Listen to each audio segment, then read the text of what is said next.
रविवारी सकाळी 7:30च्या सुमारास यशवंती हायकर्स आणि माउंटेनियर्स असोसिएशन डोंबिवलीच्या ट्रेक मेंबरसोबत मी आणि माझी काही भावंड नाथबाबा ट्रेकच्या बेसपाशी म्हणजेच दत्त मंदिरापाशी येऊन पोचलो. हे तिघे ज्या गाडीवर आलेले तिचं पेट्रोल वाटेतच संपलेलं, म्हणून त्यांची ट्रेक बेसच्या आधीच चालू झाली.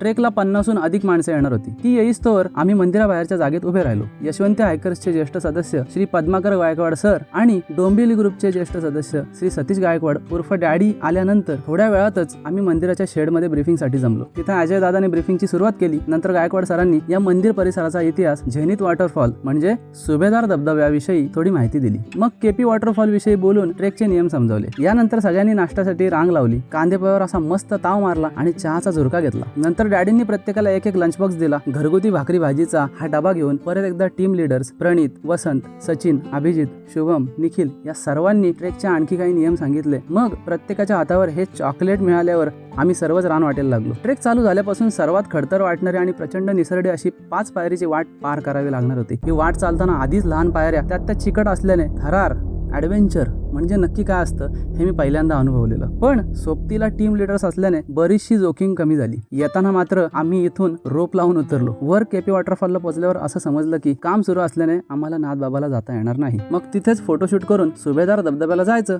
असं ठरलं. या दरम्यान श्रीपाद आणि आर्या या रेल्वेच्या कामगारांना आम्हाला कामाला लागायचंय, भरती सुरू आहे का असं गमतीने विचारत होते. फोटोशूट आवरून आम्ही परतीच्या वाटेला लागलो. या ट्रेकमध्ये मला काही जगात भारी मित्र, एक कुटुंब आणि 8 ड्रोन शॉट्स मिळाले. एन्जॉय.